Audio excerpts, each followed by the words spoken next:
It's Isa here. Thanks for coming onto my YouTube channel. Please do like, subscribe, and leave comments so we can improve what we bring to you. This is about bringing out all the extraordinary things in our ordinary day lives. Guys, good afternoon. Hope you're all doing great. It's Isa here, back again with an audience with Isa. Today is going to be really, really interesting because it's so different. We're doing this shoot off-site. It's incredible. My guest today is Princess Aderonke Ademiluyi, the founder of African Fashion Week London and African Fashion Week Nigeria. She's in London, and we thought let's meet up to actually discuss what she's into, which is fashion predominantly, and supporting new talents and bringing new talents on. But actually, she's got one step further, and she comes as a complete package because she's so much promoting heritage, the African culture. And the topic today is why we need to promote it. So overall, we're going to talk about how she's gone from being a founder of a fashion platform that's enabling thousands, absolute thousands of young talent to get on. She's got an impressive biography. I'm really delighted to be interviewing her. She's born into royalty, into the source of, the Nigerian, the Yoruba cradle, seat of power, which is Ile-Ife. She's the great-granddaughter of the late Oni Ajagun, a late king of Ife Kingdom in the southwest of Nigeria. Princess Aderonke started this African Fashion Week platform about 10 years ago now. And one of the things she's said about it, in talking about it, is that the African Fashion Week has been filled by the lack of retail space, production factories, and startup funds. And that is hindering the growth of a potential industry that can bring in billions of dollars into Africa. So as a result of this, she is actually on a continuous mission to bring African fashion to the forefront of the global world. She will tell us a little bit about her background when she comes on, but she's on that platform, and then she's also found a way back to her heritage, and combining those, she's become a power source of encouragement to our generation and to the generations coming behind us. So without much further ado, I introduce to you Princess. Thank you, Princess, because you're a princess as well. Yeah. So thank you. Yeah. Good evening, and good evening to everyone watching, an audience with Isa. It's a pleasure to be here. I'm so honored and delighted. As Princess Ronke said, I'm Ronke Ademiluyi, and I'm the founder of Africa Fashion Week London and Africa Fashion Week Nigeria. A platform that was created so that African fashion designers can become sustainable for themselves, so they can sustain what they do and make a living for themselves. Fashion is not my background. I actually studied and graduated in law, but I had always had a passion for the business of fashion. So immediately after graduating, I went into the business of fashion. The reason why I did not study fashion was then fashion was not seen as a lucrative profession. So you had to either be a lawyer or a doctor. So I had to do that to please my family, just to get a degree. Definitely, I identify with you there. It's definitely not an African thing, No, especially for our generation to do. Exactly, unlike now. Yes, so immediately after graduating, I went into the fashion industry. I moved back to Nigeria to set up a couple of fashion boutiques in Nigeria called Rookies. I did that for a couple of years, and this led me to starting up the Africa Fashion Week in London, which was the first platform I started. Yeah. Okay, so why did I start it? Yes, I would say to you, how did you spot the gap? The background you gave is really interesting. A lawyer turned fashionpreneur with your stores. So how did you spot a gap for African fashion? Okay, so I moved back to Nigeria, and then I think I came to London for summer, and then there was an event, and I think this was in 2010, and I desperately wanted to, wear an African outfit, and I looked everywhere and I couldn't find one, and then it just brought the memories back of, when I was growing up in London in the 90s, where it was so difficult to lay your hands on an African outfit. Yeah. And I thought to myself, so is still going on? Don't we have any African designers in the UK? Where are they? Yeah. So Africa Fashion Week London was born out of that moral obligation and urgent need of a platform that showcased African brands. And there was a lack, there was a lack there was a lack of a platform, of a mainstream platform that showcased African designers. And for creativity to grow, there needs to be a platform that promotes and supports its growth. Yep. So that was why I decided to start Africa Fashion Week London, to enable me to bridge that gap, so that the designers can be opened up to new markets, through awareness, through visibility. And that's why we started. I remember initially starting, when I came up with this idea, and I ran it by a few people, with a few people, they were like, oh, no, who's going to buy African fashion in London? It's not really a good idea. Yeah. And even it's just a trend. African fashion is just a trend that's going to come and go away. Yeah. But I had this gut feeling that it was going to work. And I said, okay, I'm not changing the name. I'm still going to go ahead with it. If it works, fine. And if it doesn't work, I'll move on to something else. So I was able to take that risk, and I went on. So I put an action plan together and started preparing for the event. I searched for a venue, models, designers, a makeup team, a hair team, the whole shebang that goes into an event together. So I did that for about I would say 6 months. And then 3 months to the event, I realized that I didn't have any money, because all the sponsorship proposals I sent out were coming back with a no. Wow. They were all coming back with a no. And so I was like, oh, what am I going to do? I started panicking. And then I said, okay, I still got a bit of a savings. So I emptied out all my savings, including my brother as well, my older brother, Kamari. Empty his savings. And we had the first Africa Fashion Week in London in 2011 at the Hall in Bishopsgate in the City of London. Yes. We showcased about 60 designers to an audience of about 4,500 visitors. Wow. Showed them that, the vibrant, innovative designs of African cultures, because the designers who came, yes, they were designers based in the diaspora, but they were from a mix. We had Nigerians, Ghanaians, designers from Uganda, Tanzania, Namibia, Botswana. So it was kind of like a mixture of cultures, different cultures, different colors. The vibrancy was amazing. Yeah. And I remember after the show, everyone kept asking why something like this had never been done in London before. Yeah. So it was really needed. And why they had to leave it to someone who had lived in Nigeria, now coming to do this in London for them. Yeah. So it was an amazing platform, and that's how the platform started. It started to grow. Wow. And, I have to, just stop you there, because I'm actually really commend you, because I sort of know the pressure.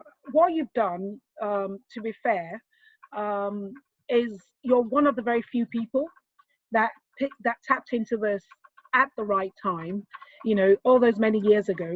And I can imagine the sort of pressure people would have given you. What do you mean? You're going to take your, hard-earned business money to go into an idea that you don't even know what it is. And I can imagine, what it would have meant to be able to carry your family along, and, them joining you. So actually, you're really to be commended for having a dream and actually following it. And I hope the youth are really listening about, when you have a conviction, you've got to take it and try it. Never trying is the worst thing that one can do. Please go on.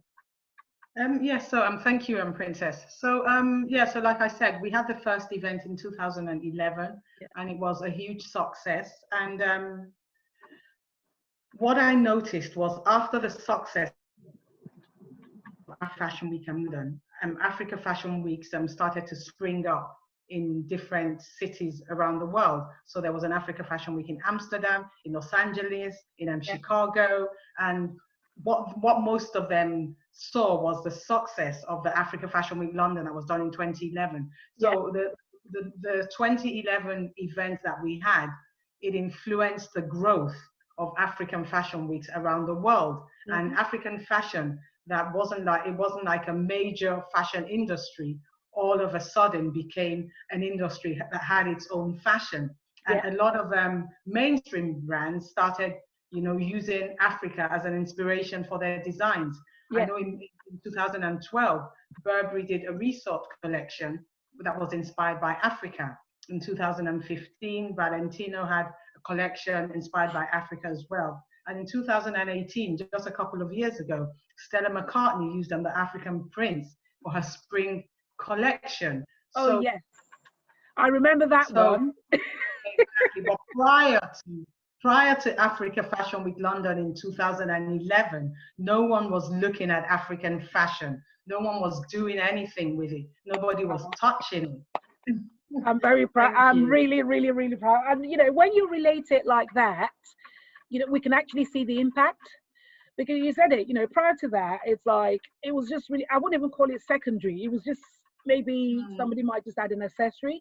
But with the Stella McCartney one, I remember it coming out and really taking over. And actually, that's down to your influence. That's down to your platform, and the amazing grace with which, you know, you've been able to bring it to the world stage.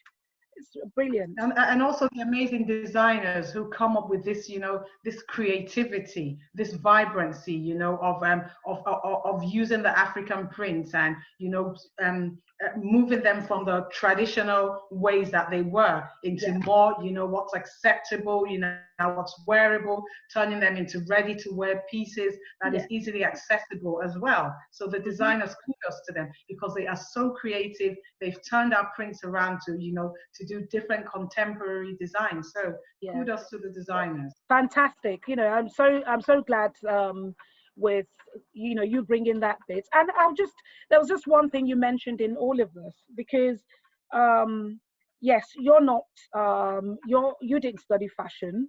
It's just something that it's always been at the back of your mind. You had an interest in it. So I'll just ask a quick one, is when you started all of this and you started to promote all these designers and you started to add the creative, you know, the makeup, taking our cultural tones into it, how did you deal with the issue of quality? Because I guess that's one of the big problems. How did you deal with that issue in terms of what you let people bring onto your platform? So we have a team. So when designers sign up, because we have about 400, 500 designers who sign up every year, and we only have about 50 or maximum 60 slots. So we have a team who would look at their, who would take a look at their designs and look at their history, where they're coming from in terms of, when I say history, of their creativity, how long they've been in business, what they've been doing. But that doesn't say we don't work with young designers who want to go into the industry, because our platform is actually for designers who've never showcased, you know, on stage before.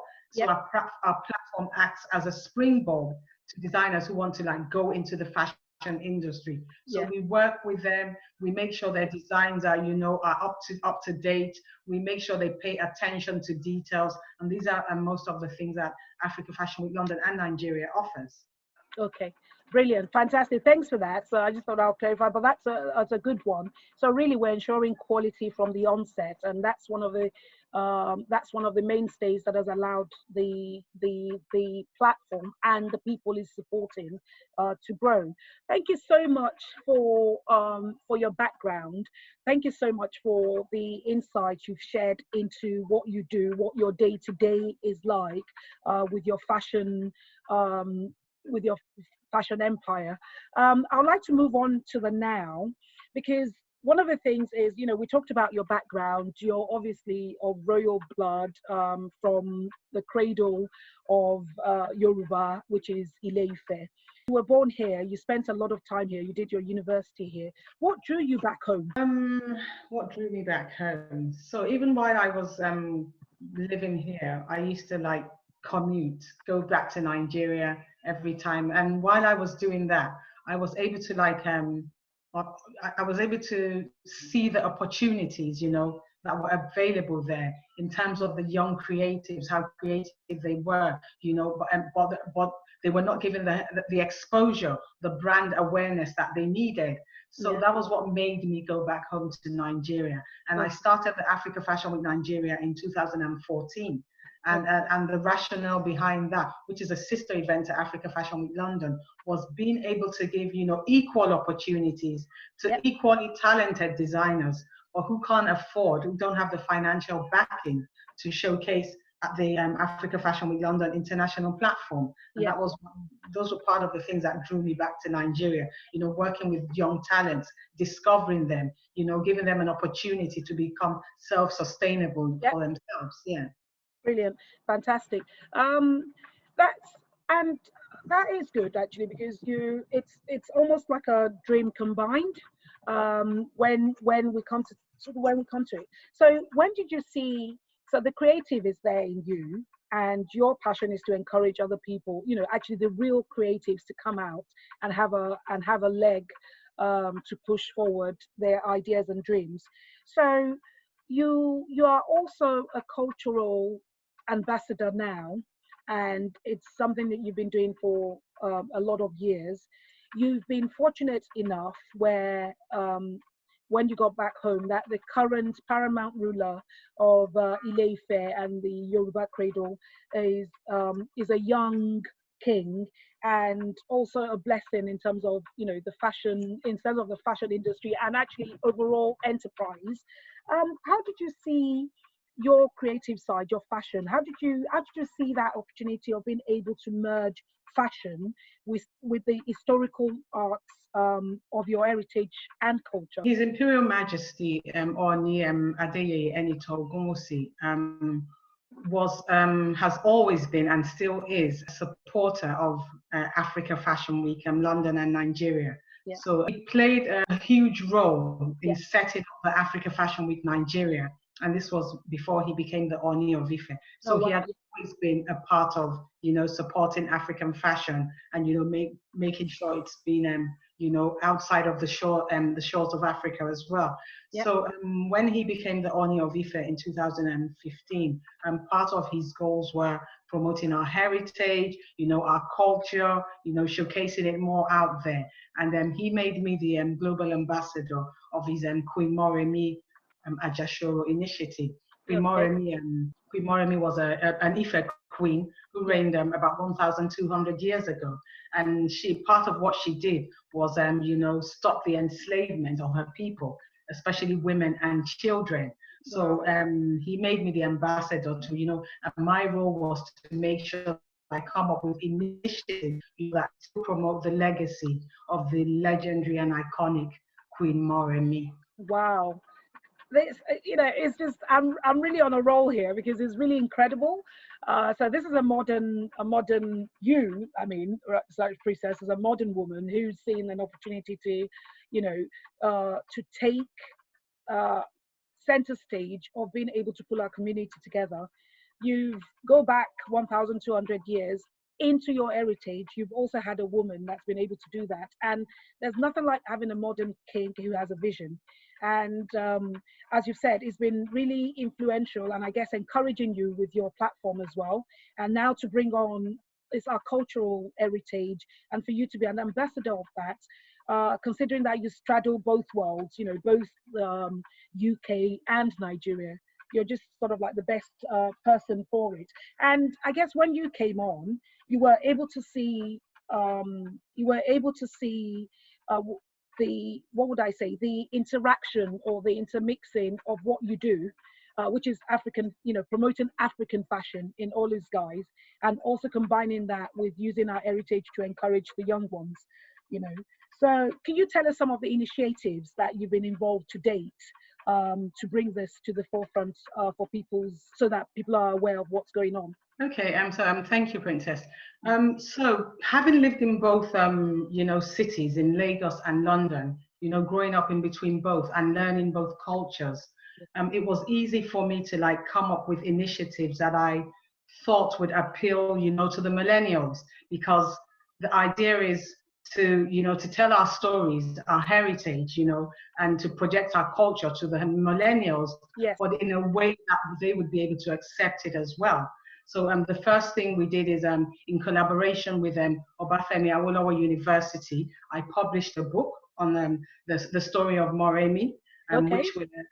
which is being embedded into the curriculum of schools in Nigeria, just to encourage young girls, to get them to encourage them from a very young age to take up leadership roles. And that was why, in support of His Imperial Majesty and the Obafemi Awolowo University, and also her Chief Mrs. Olufunso Amosun, who is one of our firm supporters of the Moremi initiative. Well, so we published the book, and then it's going in schools in Nigeria. And then after that, I thought, what else can we do? How else can we, promote our heritage using Moremi as a benchmark, but doing it in a way that would appeal to the millennials, and the outside world as well, so they can learn about our culture. And then I decided that, why don't I turn the book into a musical, and that's when, so we started with the journey. We started on the journey. We had our producer, Orlando Austin Peters, produced the first Moremi musical for us in 2018. It was a huge hit. Everyone loved it. A lot of people who did not even know about the story of Moremi before, that only knew of her name but didn't know what she represented, were able to learn about it. And I remember on one of the shows, we had 4 generations. We had a grandmother, a daughter, a grandmother. We had 4 generations. So let me see. I think we had a great grandmother, a grandmother, a daughter, and a mother. And they all came to watch Moremi musical. And they could all identify with it, the sacrificial roles that women play, and they could they try to see how it fits into the modern day women, what we do, the things we do, the sacrifices we make, to make sure that our kids turn out well, to make sure that our communities, so they were able to identify with the history and the story of Moremi through the musical that we put out there. Also, because I said Moremi stopped the enslavement of our people and children, one of the major initiatives that the platform supports as well is trafficking and slavery. We camp against the trafficking and enslavement of young women outside of Nigeria. So when we come back, we try to integrate them back into the society. His Imperial Majesty set up a fund where they could either go to school, or we could give them funds to set up if they want to be an entrepreneur. And our first victim, who came back in 2016, graduates next year. So we were able to support her through education. She graduates in business and entrepreneurship, and she has also opened up her own fashion store. So yes, the platform has enabled. You must have occasions when you have horses galloping inside you as to some of the things that you've been able, to be a part of, to be at the forefront of. It's brilliant. It's brilliant. It's brilliant. Thank you, Princess. Thank you. Yes, I have. So when I wake up, I have so many things going in my mind, and then I just try to write them down to see what is actually attainable, what's achievable, because so many inspirations come, but I have to take a step back and say, okay, fine, you want to do this, and this, and I have to determine, are they short term or long term? So that enables me, to get through with most of the things that I do.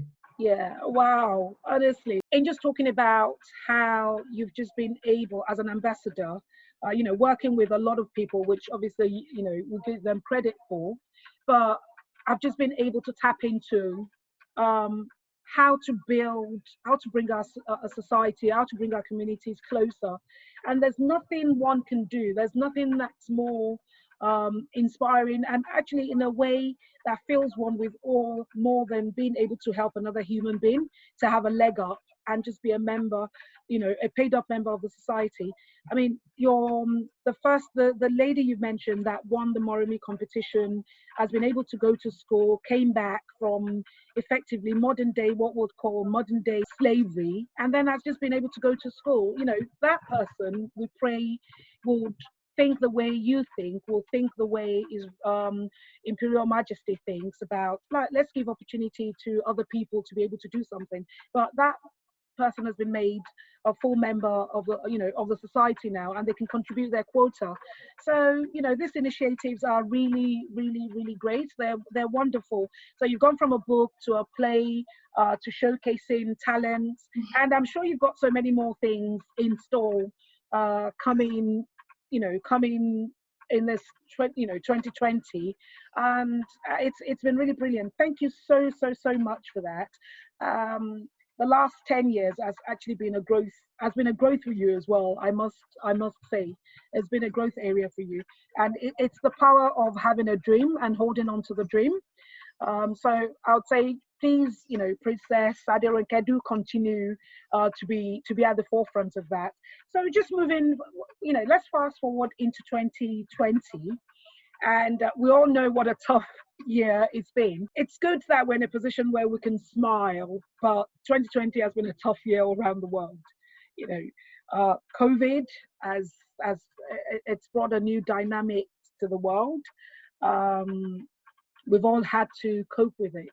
I guess people like you are a little bit lucky because you've had a platform which, although has been mixed both online and both offline previously, but because you've had an online presence, you've been able to recalibrate yourself and then carry on moving. So that's fantastic. But we all know COVID has had an effect. And also recently, when we're talking about Black people, we're talking about racism in the world. We've also had the George Floyd incident, which has been such a huge deal around the world in terms of mistreatment simply because of the color of your skin. And what I wanted to say to you is, the question is actually, we fast forward to 2020. You talked so easily about what you've achieved as a fashion icon, someone with a platform that other people can get on. You talk about what you've achieved as an ambassador for culture and for heritage, how we've encouraged not just only girls, but equally men as well, to be able to do things. And I'm looking forward to the future, and I'm asking you, what do you think your platform can bring forward in terms of helping our youth, our millennials, the Generation Zs coming behind, to be so assured of their culture and to take that forward? What are the things that you're doing now in 2020 and going forward that would make sure we can bring more of our people in and make them proud of their heritage? Okay, thank you, Princess. So first, appreciating the fact that we're still all alive during this COVID season, and Yeah. That's really, really important, because now it's only when we're alive that we can adapt to change. So our platform has adapted to change. We've had to think out of the box and move a lot of our activities from offline to online. So that's what we started with. We did our webinars, our master classes, and we've partnered with Parsons School of Design New York and Henley's Business School UK, and we're delivering our first set of online courses, which started on the 29th of June, just to keep our designers engaged. So that's what we've done. We've also, we're in the process of building a virtual platform, so that designers can still continue to do what they do, be creative in this time of COVID without having to travel, because we don't know when the ban on traveling is going to be lifted. And even if it's lifted, we don't know how comfortable people are going to be in social gatherings, how comfortable. So even if we have an event and the ban is lifted and the government allows social gatherings, are people going to are they going to want to come in their thousands to Africa Fashion Week as they used to? So this is like an uncertain period that we're in now. So we've moved most of our stuff online. We're building our virtual platform, which will enable designers, whatever part they are in Africa, to still showcase their brands to the world, and then also via a shop front where they can sell as well. And also promoting our culture as well, because at Africa Fashion Weekend, I know you've been to a few, and it's a mixture of cultures. We have designers represented from almost every part of Africa, and we use the African Fashion Week platform to educate people about Africa. Africa is not just one country, it is a continent of 54 countries and about 3,000 tribes, and each has its own fashion culture. And that's what we do at Africa Fashion Week. That is one of the main things we do. We use the platform to educate people about the beauty, the vibrancy of the African fashion, the culture, the food, the people, and everything. So that's what we do at Africa Fashion Week. That's our plan to continue to do that, but virtually this time. Fantastic, it's brilliant. And I would actually like to say, it's you've said it, you summarized it well in terms of, first of all, let's be very thankful to God that we're alive in this period, because when you're alive, you can adapt. But the reason why, I'm sat with you talking to you is because you've actually adapted situations over the last, couple of years to meet where you are. And it's actually good to hear that you're partnering with universities, both here in the United States and potentially in Nigeria as well, to bring online courses to your designers. Concluding in bringing this to an end, 2020 would have been your 10th year. And I'm sure the celebration would have been huge, but it still can be huge, except it's going to be online, and all part of that is the master classes, is the class, is the master classes, is the courses, is the collaborating with people online to make sure that that still remains. So I'm wishing you a huge congratulations actually in advance, because I know come August there will still be a celebration of your 10th year. And thank you so much, Princess. I hope and my prayer for you is that God continues to be with you, God continues to bless you, and gives you the grace to continue to reach out to people and continue to be a positive influence. Thank you very much. Thank you very much, Princess, and it's an honor, a pleasure, being on An Audience with ISA. Thank you very much.